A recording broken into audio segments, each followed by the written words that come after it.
Hello and welcome to another match reaction from me, Nick from the Sheffield United way. Oh, I've only just got back from Luton. Had my tea, thought I'd jump on here as I always have to. Another draw. Well, not another draw, another goalless game. Should we put it that way for us? And this time we managed not to concede a goal, which is excellent. Another point on the board. That takes us to 2. We've doubled our point tally. Shocker. Absolute shocker. We had a good 10 minutes. We had a really good 10 minutes right at the start of the game. Baldock missed a header quite early on. What else happened? Not a lot. Not a lot. I can probably count on my one hand the amount of times we got into a good position to shoot. And I don't think the goalkeeper had one shot to save all game other than a couple of tricklers. So what I'm going to do is I am going to talk about those very, very small chances. I'm going to talk about a couple of chances that Luton had that were way better than anything that we could muster up. First of all, what I will say is that I went to another game with Hal, which was brilliant. Love it. Had a great day out. Another great day out that's ruined by the football, though, unfortunately. I still can't believe that is a championship ground as well, that Luton ground, because it's horrific. Like, I like going to sheds, but I expect when we're going to a shed that it's in the cup, or when we're in League One, or in a League Two game, or in a cup game playing a League Two. You don't expect them grounds in the championship. Now, I've got nothing against it.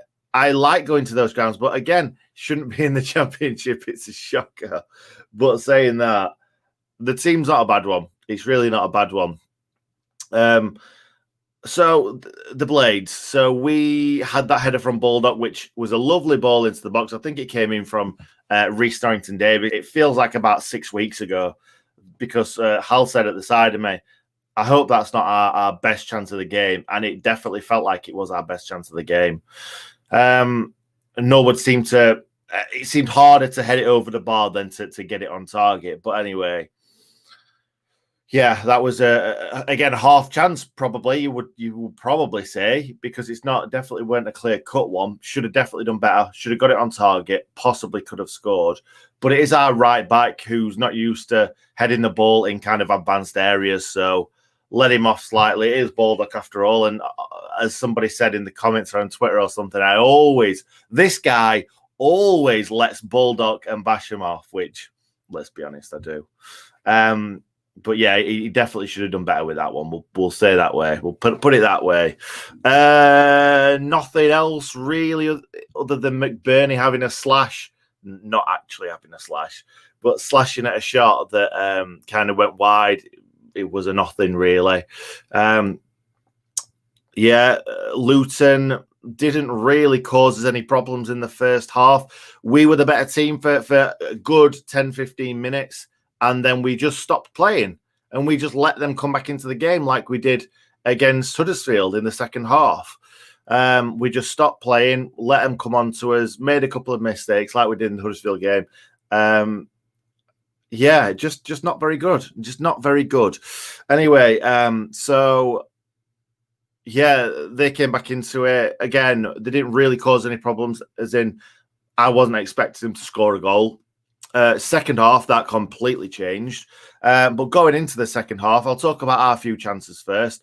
Billy Sharp got into a couple of good shooting opportunities, one on his left foot from an angle that he decided to try and put across the box, which didn't find anyone, which is probably one of the only mistakes that Billy Sharp made today. He was absolutely phenomenal for me up front. He was feeding on scraps, but that hold-up play that he was doing, he very, very rarely got knocked off the ball. Look at the size of him now. Don't get me wrong, he's a stocky lad. He's definitely worked on that. He's definitely been in the gym. And as he's got older and knows that he's not quite as mobile as he used to be, he's certainly not. He's never really had the pace, but he's definitely worked on his strength, and he can hold off some very, very strong defenders. And he was brilliant. But yeah, in that instance, made the wrong decision. But he had another one that kind of took a deflection straight into the goalkeeper's arms. Freeman had one that took a deflection, went into the goalkeeper's arms. Yeah, the goalkeeper, we're not making the goalkeeper of any team make any saves at all in any of our first few games. Probably a goal against Huddersfield and Billy Sharp volume 1 straight into the keeper's arms. I think they're the only two things that goalkeepers have had to do against us this season. In what, 5 games is that now? Pretty darn embarrassing. We'll say that. So anyway, yeah, so they were our chances. They hit the bar a couple of times, hit the side netting a couple of times, had some really close calls. And because in that second half, with us sitting behind the goal where we were shooting to in the second half, it was over the other side. And like, yeah, it's horrible when the ball's kind of going into, they're attacking the goal that we're behind, but at least you can see how close these chances are. When you're looking from one end to the other, it's like, was that close? Was that not? I don't know what happened there. And I've not managed to see anything highlights-wise, but were there really any highlights? Not sure they were, to be perfectly honest. So I'm trying to think of anything else. Wes had a pretty good game, but made a clanger. The only time I looked away from that bloody pitch in 90-odd minutes, 94 minutes, whatever it was, and that's when Wes made a clanger. I think he went to play it out from the back, and the striker managed to get a foot on it, and they nearly scored. But I thought other than that, Wes had a good game. He came out, he caught things. He was, at one point in the first half, the ball came over and he sprinted out and then punched it and absolutely flew through someone. I think he had a good game. I've got nothing against Wes playing in the net. I really haven't. Like, don't get me wrong. I'd like to see us go and buy a better goalkeeper. But right now, the goalkeeper is not the problem. Wes has played 2 games. He's conceded 2 goals in the first game, which one of them, he made an excellent save and the defence let him down. And then the other one, the defence let him down. He had no chance. And then this game, he's got a clean sheet. Fair play to him. Andy went down injured at one point, got up, carried on. Soldier. Fair play, Wes. Fair play. Move on to the defence. Baldock started the game, came off injured. Not quite sure what happened because it was right over there. And I don't know. I don't know what happened with it. But Baldock came off and Bogle came on. Baldock always has a great game, doesn't he, really? He always has a 7 out of 10 game, Baldock. Especially defensively. I think those 3 or 4 marks that you can knock him down is definitely his attacking, because it hasn't got better, really, has it? It's definitely got better since championship days. But, yeah, you want to go and see him take a player on, and he doesn't. But then Bogle came on. Bogle did the exact same thing. Bogle gets the ball. You want him to go and run at someone, and he just floats in a shocking cross. Not a shocking cross, but floats in a ball that you have to put all the power on. And they're all the crosses that come in. Sanderberger, Norwood, Fleck, even Freeman when he came on, but we'll not say anything bad about Freeman. We'll get to Freeman. But, yeah, Bogle, really poor for me. Did okay, but I know I'm saying really poor, should I say. But when I'm saying poor, I don't mean he was like miscontrolling the ball, letting the ball run out by accident, putting in shocking passes. He just wasn't doing anything that helped us. He was doing all the right things, all the kind of nice, there you go, you can have it back, I've got it back, give it you back. And then he was doing okay down that wing, but all I want to see him do is play a 1-2 and go. Or when Sanderberger's got the ball and he's racing forward, instead of Bogle stood on the right wing, I want to see him running behind. What I can say, Gabriel Jesus playing for Man City against Norwich 3, 4, 5 times in that match against a poor left back. He was on his shoulder just making that run. Now, he's a good player, Gabriel Jesus. He plays for Man City. The balls are going to be better. His runs are going to be better. But it's still football. It's still that easy. Make that run. And if he doesn't find you, fair enough. You've tried. But and even if you don't make the right run, or it's overhit, or like kind of you get yourself offside. Just try. Don't just stand there and wait for the ball to be passed to you and then stop. Try something different. You could say the same about Norrington Davis, but I think Norrington Davis is going to be an absolute star for us. I think he's been brilliant in the last 2 games that he's obviously started. That's his place for the season for me. Unless Ender Stevens comes back and he's playing a worldie in training like he was in the Championship and then first Premier League season, yeah, Ender Stevens is quality. But Norrington Davis, everything other than his final kind of decision what to do with the ball is on point. He's defending, he gets stuck in, he wants to defend. I said this to Hal halfway, I think it was when Bogle was on. There's only 4 players on that. There was only 4 players on that pitch at that time that wanted to defend. Oh my God, I nearly said Naryn Nosworthy. Norrington Davis, left wing back, and the 3 centre backs. Bogle does not want to defend. Baldock does. Bogle doesn't. That's fair enough. You are more of an attacking wing back. But if you are, you need to start creating chances, Bogle. And if Baldock's going to be injured for a few weeks, I don't know how serious it is, then Bogle needs to stake a claim. He was shocking against Derby. Apparently, I wasn't there.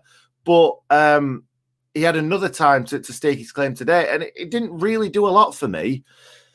The 3 defenders, I'll just say Norrington Davis, big fan. He just needs to get his final ball better and his decision-making better, whether to play a 1-2 and go past someone or push it past someone and get a cross in. He's fallen into the same trap as everybody else. It's just, let's just get it on the wing and cross it. Instead of trying to get to the byline and cross it, or maybe come inside. He did that once today. He came inside, but he's not got a right foot, so he's always going to come back onto his left. But for me, he needs to get that part of his game down, and he will be an excellent footballer, and he'll have a very, very long career ahead of him, Norrington Davis. That's the reason why he's in the team right now. So, yeah, very, very good, solid 2 games from Norrington Davis. Centre-backs, John Egan, steady as always, made a rash challenge and got booked, but they would have been away. If he didn't make that challenge, they would have been away. So he took one for the team, you could say. Davis, again, Ben Davis, he had a okay game. Nothing to say stood out. Defended well. He's not getting forward, which he probably isn't been told to get forward. So that's fine. That's fair enough. He's doing his job well.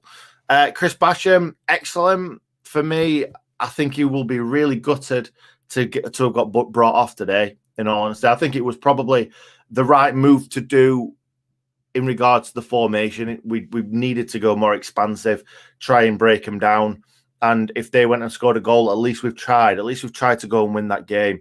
And really, when we had 4 at the back, we looked susceptible to conceding a goal, especially on the break when we had a corner or a free kick and they'd cleared it. And then, because we're not winning corners and free kicks, are we? When they're being put into the box, even when eventually Fleck or no would put a good ball in, there's no one going to win it. Nobody at all. Like McBurney's probably the closest one that's going to win it. John Egan, I can't remember the last time I saw John Egan win a header in the box attacking. Chris Basham, one of the tallest players on pitch, barely wins any headers in the box when he's attacking. Sander Berger, tallest player in the world. I think he is actually 9'10" or something like that. Doesn't even jump. Like, he doesn't want to head the ball. The only time he does want to head the ball is in the midfield when he's not being attacked at all. When nobody's on him, he wouldn't mind just trying to head the ball a little bit, but he probably closes his eyes when he does it anyway. So let's move into the midfield, shall we? So, yeah, it's getting more and more frustrating. It's getting more and more evident that we need creative players in there. Freeman came in and was brilliant. He was everywhere. He was wanting the ball constantly. He was trying different things. He was trying to take players on. Fleck. What does Fleck offer anymore? I love Fleck. Somebody asked me, I'll give you one of these FIFA little cards. Who do you want on the front of it? Fleck. because I loved John Fleck. Everything that he stood for, I absolutely loved. And now, what does he do? Doesn't get stuck in. Every time he gets the ball, he looks like he's going to give it away. There was one in the midfield where Fleck played it into it. Sharpie played it into him, I think it was. And he controlled the ball and then went to turn his body and pass it. And it took about 10 seconds for him to do that. And two, he telegraphed it so much that the fact that it was so slow and so telegraphed, somebody just nicked it off him. And it's like, Fleck, what has happened to you? Why are you not the player that you were even a year ago, maybe slightly more than a year ago? No, probably the 1920 season. And obviously before that. Shocking. I don't think Fleck should be there. If anything, Osborne. I like Osborne. I think he gives everything, but I don't think he's got an end product. But right now, Osborne over Fleck, 100%. Sander Berge, sometimes he looks like an absolute Rolls Royce of a player. Sometimes he looks like he could be playing in the Man City side, in the Chelsea side, in any side. And you think, oh, he could do a job there. No problem at all, especially lower down in the Premier League. But I think the lower down Sander Berge gets, the harder he finds it. Because in the Premier League, loads of time, loads of space to do what you want to do. In the Championship, people close you down and people get stuck in. Like if he just waltzes past someone in the Premier League, they'll let him go. Not in the Championship, because he's such a good player that you think, oh, he's going to make something of this. So Sander Berge in the Championship, I don't think works. Like, unless he hardens up, because he takes some right hammer, but he doesn't ever give it back. It's one of them where the ball was rolling out to kind of where we were sat behind the goal in the first half, in the second half when we were attacking, and the player was shielding it out. He really, all he needed to do was just, he could have even slid in and tried to get the ball off him, just get stuck in. But he didn't really put much effort into trying to get the ball back and not let the guy just shield it out really easily. And he just did. He's just not that sort of player, is it? He's great at the nice little fancy stuff and driving with it when he wants. But sometimes when you just want him to stick a boot in, he doesn't do it. And that's fine. That's absolutely fine if you've got players around you who'll do it. But Fleck doesn't, unless it'll be one every 3 games. He'll just fly through someone like a Paul Scholes tackle. Norwood, he's the quarterback. He starts everything. Go that way, go that way, go that way, go that way. Other than that, what does he actually bring? His corners are shocking. His free kicks are shocking. He is okay defensively. Okay. Okay at breaking stuff up. But this is the Championship. This team should be top end of the Championship, and they should be top end of the Championship players. If he's playing okay week in, week out now, I know a lot of people don't like him anymore and saying that he's been playing poor. But for me, Ollie Norwood is just playing okay. Remember all the crossfield balls, all the pings that he used to play? That's when he had loads of confidence, and he'd go boom, boom, boom. And 9 times out of 10, they would hit that mark. Nowadays, he's got no confidence. He's not doing those things. All he's doing is getting the ball and playing it to the side. We don't need him. We don't need him to play in that role. But we don't have anyone else. That's the thing. That is the problem that we've got. We need a big bruiser, centre mid, get stuck in. People are scared of him. Like kind of Ronaldo Vieira. Obviously, he failed his medical, and we don't want players like that. We don't want passengers. We've already got enough of them on the pitch. But someone like that who's going to get stuck in, defensive midfielder, he's more defensive minded, doesn't mind. He could do that Ollie Norwood role that he's doing right now, but they'll get stuck in. They'll get stuck in, and then they'll play the ball to someone better than him at football. And Ollie Norwood, for me, is a really good footballer, but all he's doing is just passing it sideways constantly. I could do that job. I really could. I could stand in that midfield. Someone could give me the ball. I could give it someone else. Like, what is the point? Oh, anyway, that's Ollie Norwood. I could spend an hour talking about Ollie Norwood probably. They're the strikers. Oh my God! Right, okay. Let's get Billy Sharp out of the way first because Billy was brilliant. I've already told you that. I think everything he did today was pretty much the most he could do. He's holding the ball up really well. He's not letting that ball go at all. He is not letting that ball go. But he's not getting the service. He's constantly running, constantly moving. But I think because they've not got that confidence, or we haven't got that player on the pitch that can find that pass, he's not getting the balls through to him. There was one, can't remember who played it through. It might have been Freeman, or it might have been Norrington Davis, or Fleck, or someone on that left-hand side played a lovely ball, and Sharp, it just hit him when he was trying to let it go through to, because he would have been one-on-one. That would have been the best pass of the day, of the season, really. And I'm positive that Sharpie would have put it away. So Sharp, 8 out of 10, 7 out of 10, 8 out of 10, something like that. Had a very, very good game for me. Probably one of the men of the match, shall we say. Ollie McBurney, probably best not talking about him because he got knocked off the ball constantly. He was going down all the time. Every time someone touched him, every time, just a feather touch, boom, on the deck. Like, get in the gym, mate. Just get in the gym. You're not fast. You're not even good in the air. There was a ball that came into the box that nobody jumped with him. He jumped up. He looked like he was going to power that in the back of the net in the second half. Hit his shoulder. Now, I understand that sometimes you misjudge stuff. But when we need you to do the thing that you are really, really good at, like head the ball in the back of the net, that's the only thing you've got going for you, mate, and it hits your shoulder, not good enough. His link-up play is non-existent. He can't hold the ball up, which he's the big man up front. What is his game if it's not holding the ball up? Like, I don't mind him getting fouled. He's a skinny bloke. I don't mind him getting fouled. But only if it's a foul. Like, if someone touches you in the back and you go down, you're not getting them decisions in this division. You might get them in the Premier League. Well, you will. It's a completely different ball game from Premier League to Championship. The refereeing is just so different, so black and white, night and day. In the Premier League, you get touched, you go down, it's a free kick every time. I don't think that's the right way to play football. That is not football. That's not what I grew up watching and playing.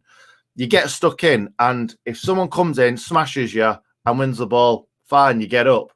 Or if someone it's just professionalism, just like a little shoving in the back, a little niggle here, and a little niggle there. And McBurney just goes down every single time any of this happens. And a lot of the players do. And I think that's because the Premier League trained it into them. But I don't like it. And I don't like... McBurney got cheered off today when he got substituted. McBurney is someone that when there's 10, 15 minutes to go, you want him on that pitch because he's a big lad and the ball's coming into the box. You want him on the end of them because he's a big lad. But he got brought off. That just shows how bad he was today. His foot was like a trampoline. Boing, boing. Every time he went to control it, it just flew off him. And one time someone smashed him because he took a terrible touch and then he managed to just toe the ball away and someone smashed him and got booked for it. I don't think he deserved that booking because if McBurney's going to take a terrible touch like that, he deserves to get smashed, in my opinion. Anyway, let's move on from that because there's still loads to talk about. Because Luke Freeman came on, fantastic player. At halftime, he came on and made all the difference. And that is going to give him some right confidence. All the fans were chanting his name every time he came to take a corner. He came over to the fans to give us a clap. And everyone gave him everything that they got. It was like, thank you. You are the one that we need. You're not the one that we deserve, but you are the one that we need in a time of crisis. And if he doesn't start in the next game, then I don't know what Slav's doing. I really don't. But it was a great substitution at halftime from Slav to bring him on. Maybe it was the right time. Maybe he wasn't the player to start the game, but he has to be the next game. Because we need creativity and it's not coming from anywhere else. We also brought on Bogle, obviously, earlier on for Boulder, which I've already spoken about. And finally, Ryan Brewster. Trampoline foot again. Him and McBurney. How our two most expensive strikers, and both of them are having absolute shockers. A few times the ball came to him and he took a terrible touch. They play football pretty much every single day in training. How can your touch be bad? I understand someone that's been out injured for 6 months, comes back onto the training field and he's touching quite what it should be. Now, a lot of people say, oh, it's game time. He needs game time. He needs to play 90 minutes. As a professional footballer, you should come on that pitch and be able to control a ball.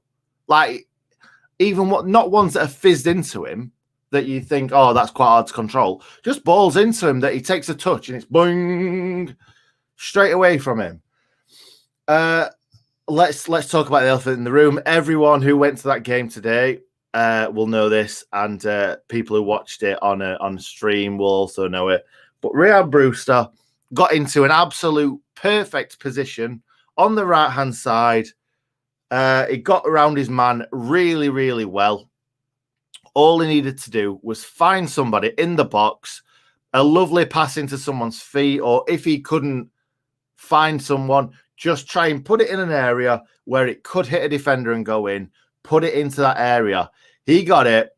He absolutely wellied it as hard as he possibly could and got underneath it.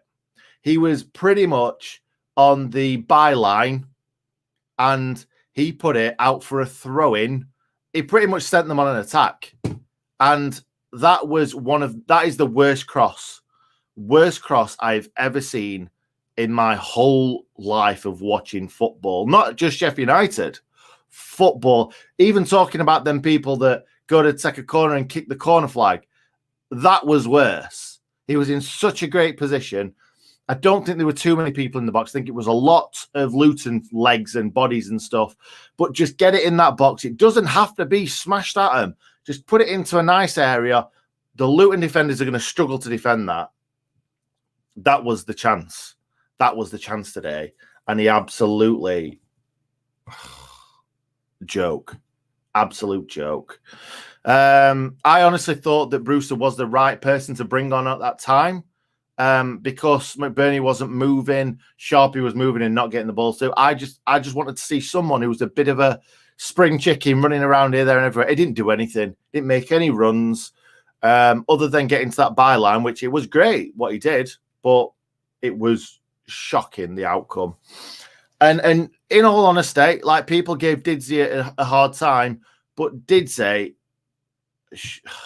should be playing. Whether it's coming off the bench, whether it's starting, 𝐍𝐸𝐫𝐍 is 10 times the player McBurney and Brewster will ever be. Just putting it out there. McBurney, Brewster, absolute jokers. Absolute jokers. And they're probably getting paid 50, 60 grand a year. A lot of these players are going to be on absolute shed tons. I'm going to say something else then. Anyway, let's finish that bit there. Let's get into the comments. Luca, there we go. Hat just for you, mate. Hat just for you. Let's go back a little bit. If we stick in with 5 at the back, I don't know what that means, Scott. I think we need Campbell Rice back with Chris Porter as number 9. Oh my God. Yeah, you're probably right. You're probably right. They'd make more of a fist of this season than these lads are. Absolutely shocking. Berger Nesh's every header. I'm not going to disagree, Mark. I am not going to disagree one little bit. He hates heading the ball. Buzzing. I don't know who you are. I love that Freeman came on and took over free kicks and corners. Yes, so do I. However, he did take him from both sides. You are absolutely right. He did take him from both sides. He took over from Norwood, didn't he? I didn't even realise. Well, I did realise that, but I didn't put 2 and 2 together. And they were better. They were a lot better corners. Porterback is a remark I like. Need a vociferous leader. Okay. What I will say about leaders is the fact that after the game had finished, a lot of people who watched it on streams won't have seen this. Billy Sharp, obviously being closest to the goal because he's a striker, when the referee blew the whistle, He was not a happy bunny. He came over to the fans, clapped the fans, thanked them all for coming. Like, obviously, we packed out that away end. The tickets were sold straight away. We are incredible fans. We really, really are. And Billy Sharp was like, thank you, and then went straight down the tunnel. He is not a happy boy. And really, if the only player that's doing well for you is not a happy boy, that is not good. It doesn't look like a good dressing room to me. It really doesn't. I could count on one hand how many players actually came over to the fans to clap. Freeman came over. He obviously thought, I've had a good game here. They're all chanting my name. If I go over and clap, they're going to clap me back, which we always would. Even if you had a shocking game. McBurney walked over, we would still clap him, even though he had a bad game, because we are thanking them and they are thanking us, but you can still criticise them if you like. So, Sharp, Egan was very close to not clapping the fans off, I think. He was walking behind everyone like this. And then eventually he walked over a bit close to the fans to clap. Remember when Chris Wilder was the manager? And I'm not going on about Chris Wilder, but when Chris Wilder was the manager, he was like, everyone, all of you, over 7 fans, thank him. It's not happening. It's just not happening. I'm trying to think who else came over to clap the fans. Not a lot. Didsey would have been straight over. Baldock would have been straight over. Basham would have been over, straight over. Baldock obviously went off injured. Basham got brought off. Didsey didn't even come on. These are the players that are heart and soul of the club. Now, I think people are right. Some players need to be moved on. Fleck, for me, doesn't look like he has the heart anymore. Norwood, for me, I've been beating the drum for Norwood for a long time, saying he'll come good, he'll be good in the Championship. I'm losing my patience, and I don't feel like we need him. I really don't. I feel like we need somebody else who can do more than Norwood. But we've got Sharp, Norwood, Egan, Didsey sometimes. I'm trying to think who else. All captains. All have had the captain's armband before. All lead by example, and they have done in previous seasons. But they are not leading by example now. Not even coming over to thank the fans, or I'm not saying that. They did, but they walked past the fans to get to the tunnel, and it was a bit like, just like an afterthought. Like, they're not bothered. They're really Sharpie, Egan, sort of, Freeman. The only players that came over to actually thank the fans, Ben Davies as well. I'll give Ben Davies that. But Ben Davies is probably used to that because he's done it all his career, because he's a proper pro. Oh, shocking. Absolutely shocking day. Shocking day. Anyway, let's move on. Yes, Brian, absolutely. Norrington Davis was class. Was absolutely class. I think, do you know what I think he is? I think he's a left-footed bulldog.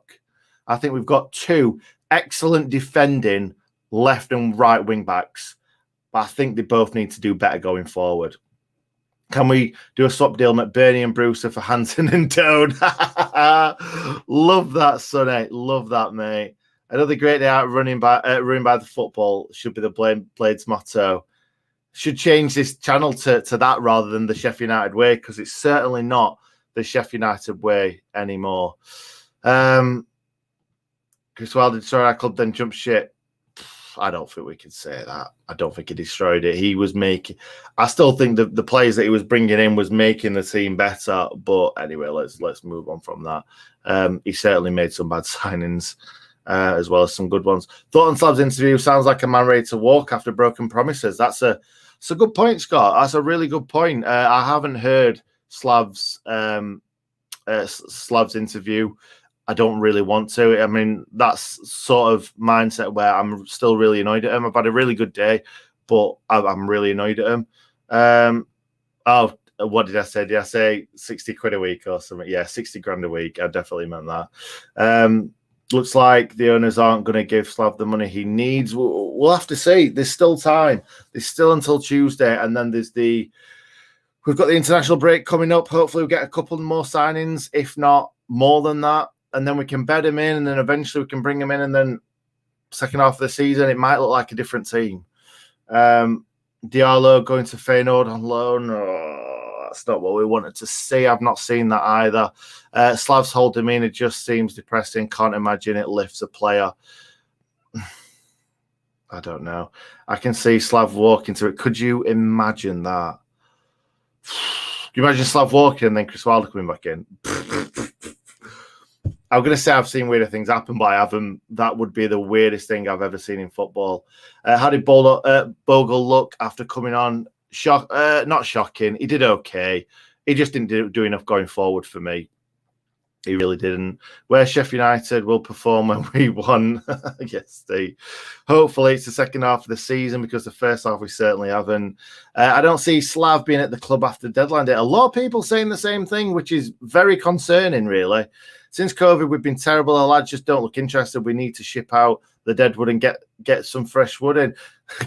Get fresh wood. That sounds weird, but anyway, we'll move on. I think the fact that, well, me and Hal are going to do a video on this, I think, so it's probably best I don't say anything.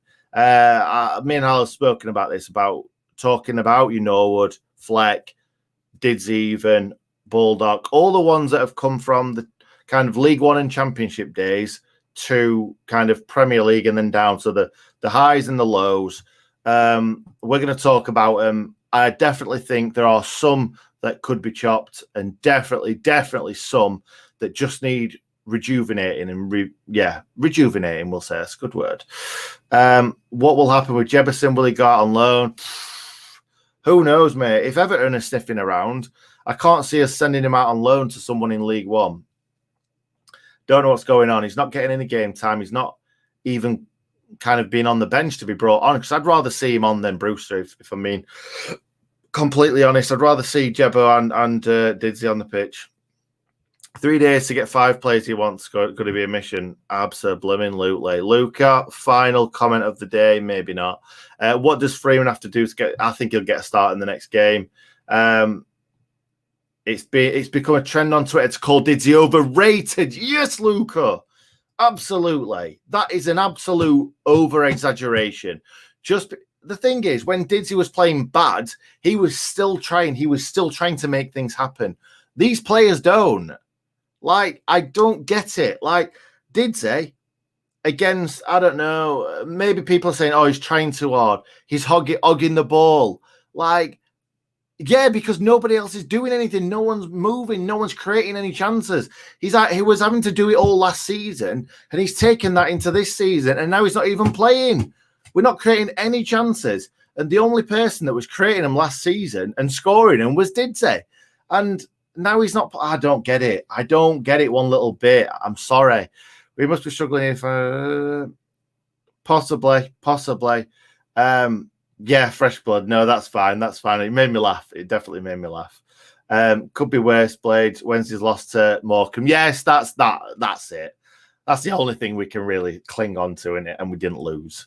I'm off to cry. Good night, Blades. Thanks, Jack. Jefferson probably starts for most of the Championship clubs. We have strikers not scoring, and he doesn't get a sniff. Yeah, my point exactly. We want to see 𝐚𝐽𝐽𝐸 and Jefferson start together next game. Yes, thank you, Joachim. Appreciate that. I think that's Joachim or Joachim. Didsy had an injury. That's why he was left out today. Oh, okay, fair enough. When you go to the matches and you don't really see a lot of social media and you don't see a lot of kind of TV and reports, you kind of miss these things, especially with the 2.5 hour drive there and 2.5 hour drive back. Excellent. Slav has 2 weeks to put together a team, or we're stuffed. I don't think we're stuffed. Once this win comes, more will come. And I know I said this last season, but it will. We're in the Championship. It's not as hard a league. We dominated again. Look at the possession that we had. We had, what was it, 68%? 68% to 60 to 32. That's a hell of a percentage. Like, we are keeping the ball really, really well at times, but we're just not creating anything. So it's not like we're getting hammered every week. We're not conceding loads of goals. So the defense isn't too bad. We're keeping the ball, which isn't too bad. It's just that final little bit. If we can get that piece to the puzzle correct and right, then it could still come good. So anyway, let's see what happens. Let's move on. I'm going to leave it there. Thanks for watching, everyone. I really appreciate it. I know it's been another long one, and I thought this was going to be a really short one because it's obviously finished 0-0. But yeah, I've talked a lot because a lot of players are not. They're not doing what we need them to do. They're not good enough. Anyway, thanks for watching, guys. I'll leave it there. Have a great evening. Have a great weekend. It's bank holiday. Go and have a lovely time.